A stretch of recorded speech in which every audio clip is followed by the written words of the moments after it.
Hello there, and welcome to another episode of ALPTalks. Thank you for tuning in, and we hope you enjoy the conversation. Yes, it's a pleasure to have you here to discuss all things AfCFTA. Just to give our audience a bit of context on the African Continental Free Trade Area Agreement. Currently, there are 54 member states, 47 who have submitted their instrument of ratification, and actively 31 member states actively in trade at the moment. What are your thoughts in terms of how far, in terms of implementation, the agreement has gone, and what are the possible ramifications for the AfCFTA for the continent, and the possible, I would say, positive outcomes that it could have with proper implementation? Yeah. Hi, Solagbade. It's great to be here, talking trade. As a firm, we've tracked and built and been a resource for AfCFTA issues and the promise that it promises to Africa for the last 7 years, from the time when there were about 37 countries who had signed, and everybody was saying, "Oh, Africa can never do it." So it's particularly pleasing as an individual practitioner in trade areas, as well as a firm, to see us moving forward finally with the free trade agreement and its implementation. But the promise, as you know, the promise is huge. I mean, if you think about it, Europe, 70% of the European trade happens within Europe, a much smaller land size. Imagine Africa, which will be the largest free trade area, is the largest free trade area right now. Only 16% of African trade is intra-Africa.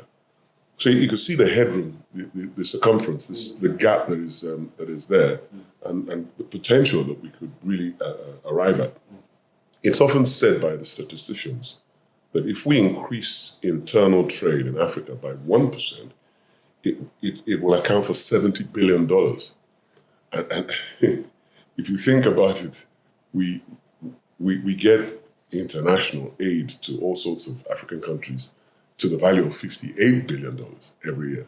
So it immediately almost doubles what you get from aid, but this time from internally generated trade activity and the attendant jobs and just the whole prosperity of the thing. So as a potential, I like to see it in those numbers, not just lifting people out of poverty, which inevitably everybody should be concerned about. But I like to see it in those kind of numbers, the growth numbers. Okay, let's talk about the regional economic communities, because they were meant to be a prelude to this agreement. They were set up in the 60s and the 70s. You have your COMESA, ECOWAS, East African Community. Do you think they've done enough in terms of regional integration to get us to the point where this AfCFTA agreement will take off? Well, I think the report cards of the RECs they vary from whichever, depending on which one you're talking about. I mean, the South Africans and COMESA have done very well. They've done very well. The East Africans and their community, SADC and what have you, they've done a lot better than ECOWAS has. For reasons that are, many people have different theories as to why. I like to say that one of them is language does help. And one language you will find in East Africa common to all of them is Swahili. And everybody speaks his own language in Swahili as well. But whatever the reason is, ECOWAS hasn't really done that well. I think as far as RECs are concerned, the idea that there were RECs, RECs, Regional Economic Communities, and they were working in whatever shape or form is a great stepping stone for AfCFTA. Because imagine if we had to start from scratch the whole concept of any form of integration. So how well they've performed varies, but the fact that they were there as we now move into this much more sophisticated free trade agreement is itself a great step, and there can only be stepping stones in one shape or form. Okay. That dovetails nicely towards the protocols which were negotiated and are currently being negotiated. Obviously, they were going to be phased. The first phase was trade in goods and then services. Second phase was competition, intellectual property, and investment. I think the final phase is digital trade and women and youth, which I think is going to be massive in shaping the AfCFTA. What are your thoughts in how they were phased? Because for me personally, something like digital trade and also women and youth should have possibly come higher, a lot higher, because a lot of the entrepreneurs in Africa, are women and young and the youth. And I asked this question at a forum last year, and I didn't really get a positive response or a response insofar as why. But what are your thoughts in how the protocols were structured and in terms of phasing? But I'm sure your response differed whether you were talking to a public policy person or whether you were talking to a private sector person. And I agree with you. I don't know what went into the prioritization of the negotiations. And I totally agree with you. The women in the SME market, and that's where the bulk of the Africa trading is, and the young people in the creative economy, I think should have been much higher place. But then if you say that, they're in trade in goods and services as well. So maybe there's a bit of give and go. But I think there is a lot that can be said for the lack of public-private sector collaboration in the formulation of policy and the implementation that we're at now. And it portends, I don't want to sound any alarm, but it portends a kind of danger when there's that level of disconnection. It's getting better, and I'd like to beat my chest and say, you guys in the trade department in the firm have done a great job in pushing the involvement of the private sector in the conversation. And I always like to say that when the conversations happen, whether they tell you that they're taking note or not, believe me, they're taking notes. And so that level of dissipation of concerns from the private sector will help to chase and continue helping to shape the public sector formulation. How successful have the protocol outputs from the negotiations been? We still haven't cracked the competition puzzle as to whether we are going to try and get countries to harmonize their anti-competition rules, or whether we're going to set up a new Africa code that is Africa-wide adopted for anti-competition provisions, or we're just going to let people stay with their national laws and harmonize every time there is conflict. I'm not really sure. My vote would be to start looking for a code that we can take from the barest minimums, build from barest minimums upwards until you get to the rarefied areas. At least, what are the lowest common denominators? We will not accept conglomerate monopolies so defined. If we tick that box, then we move to the next level.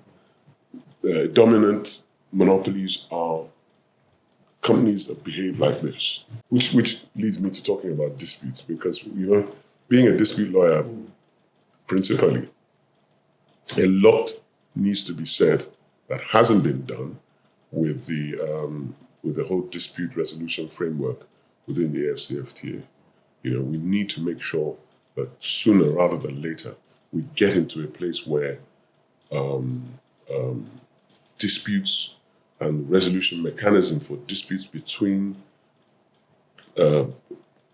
private parties and states can be resolved under the mechanism. Right now, this restriction to just state-to-state disputes is not going to get us very far when it comes to international investment across Africa. You made a very interesting point about private sector involvement, which is what us as a firm have been trying to drive. But you've seen some notable impact being made. Afrexim Bank are very involved. in terms of pushing PAPs, which is going to be massive for the AfCFTA. Do you think there's a problem with sensitization of information and dissemination of information about the AfCFTA? Because a lot of institutions just don't know how the impact it's going to have on their institutions, first and foremost. But then you take it down to the grassroots level.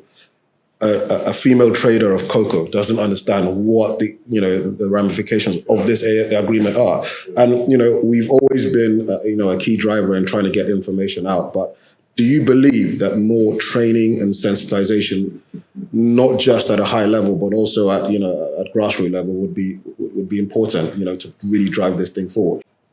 Yeah, I think a lot more by way of information, communications.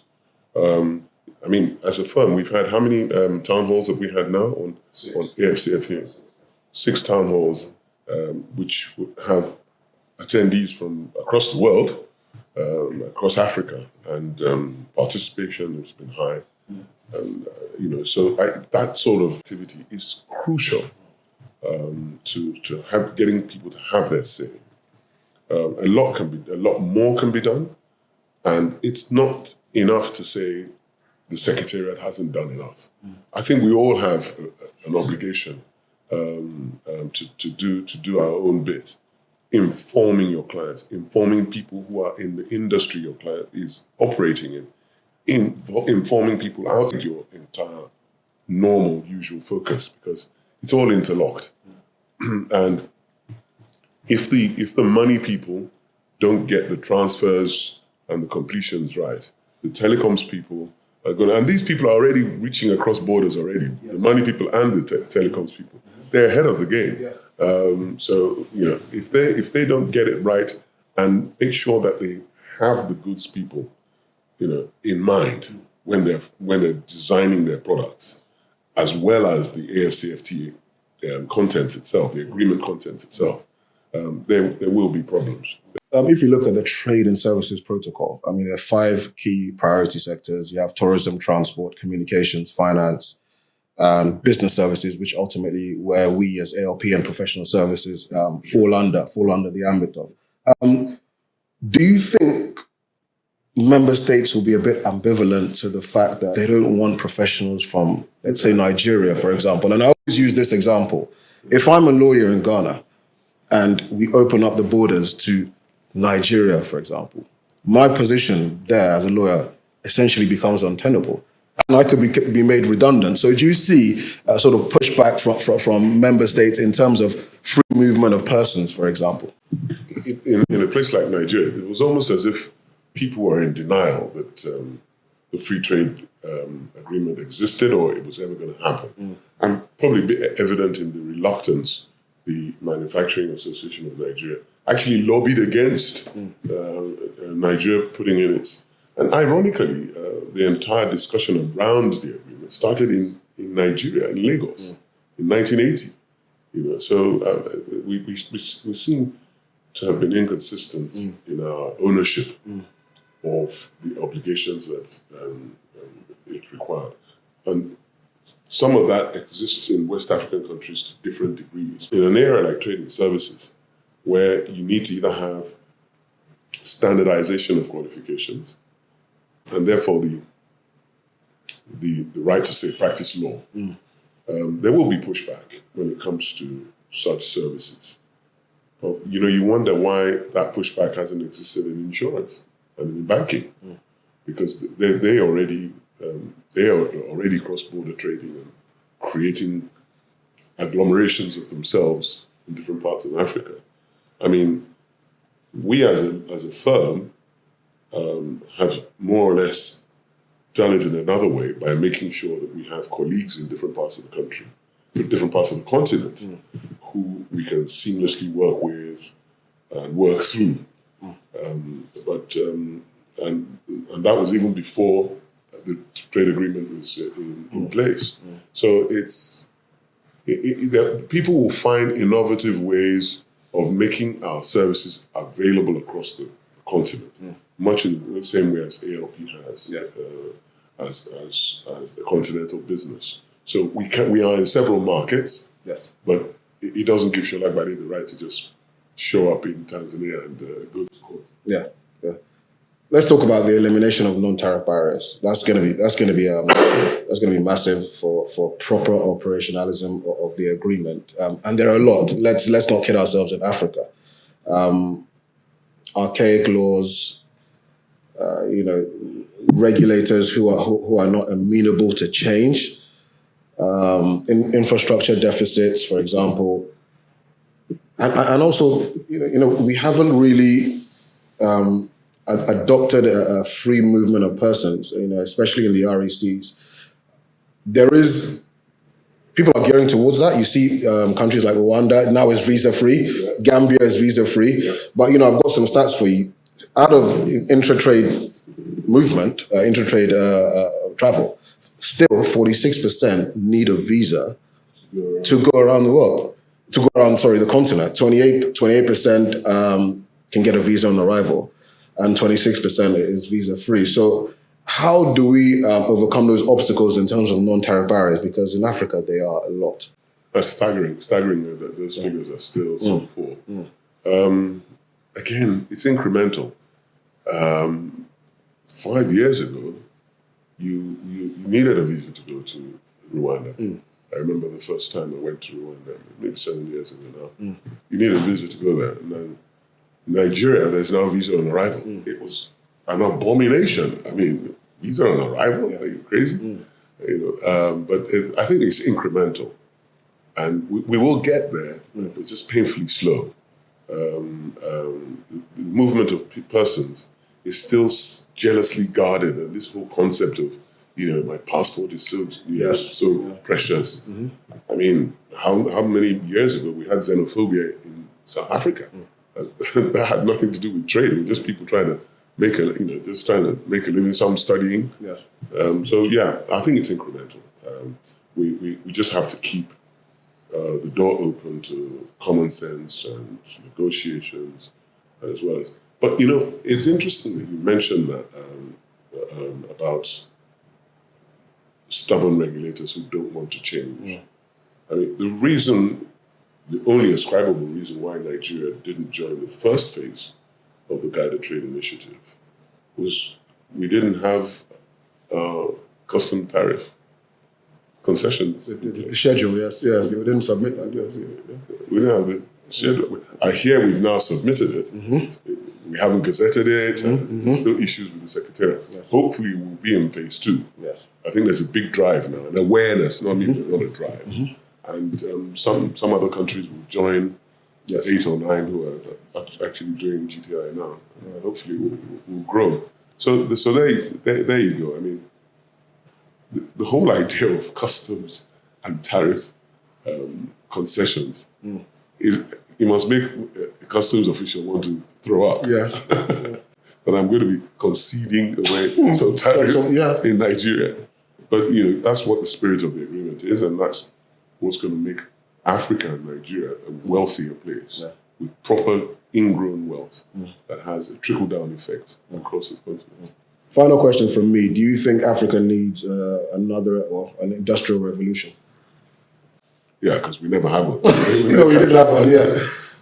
Well, at the point that we are, especially Nigeria, in terms of the manufacturing industry as well, which is close to non-existent. Yeah, I think industry is the only way that you can really bring about the lasting development that Africa desperately needs. To think you can trade your way into wealth alone, it's not true. It's not true. You need to make stuff because, human capital is the most valuable asset that any continent has. But human capital put to work in made capital, in constructing things, bridges, roads, and you need industry to drive those processes. So, I call it an industrial revolution for sure, but something needs to happen that brings, on a mass developmental scale, brings Africa to its modern economic powerhouse that it really is. I said final question, but I've got one more final question. When we conceived Africa Law Practice, we had this agreement, in view, and it's something that we've been drivers and key key resource people for. Where do you envisage us going as a firm in the next 5 years when proper implementation would have happened? Yeah, it's been the centerpiece of the entire concept of ALP. The fact that there will be borderless professional services, that your professional market isn't your natural border market made up of your village or your town, city, that the market for your professional services is actually much larger, and it's much more interesting, and it's varied, it's more competitive. Africans are probably the best professionals to serve Africa. Where will we be? I think without giving too much away, please. Yeah. Yeah. But with all sense of modesty, the need to be able to bring the complement of services. Our friends in Kenya, to take for instance, we have a lot of trade specialists in our Kenya law firm, and we draw on their experiences and the experiences that trade community has had. And we've got a lot of extractive and oil and gas industry service and expertise. And they draw on that as they are now joining the oil market. Uganda is beginning to have its own industry. So look at that, just that example. Take arbitration, our arbitration experience, particularly in the investment arbitration area, that East Africa has been rather slow to come to the table. And the complement of developmental specializations shows itself on a macro basis what you do in a micro basis in your law firm already. So I think people will try and emulate that, and long may they continue. Yes. The more of us, the merrier. The market, I always say, is big enough for all of us. But I think it will be satisfying to people like you and I who've built our practice on this vision. It'll be very satisfying for us to see Africa open up in a way that we've prepared ourselves for. We've kitted ourselves for that. We've designed our departments and our outward-facing service delivery for the African market. And we can only get better at it. Thank you, SS. Always a pleasure. Nice meeting you. Cheers. Hope you enjoyed the conversation. And for further inquiries, you can reach out to us at alp.company and alptrade.africa. See you again next time. Bye.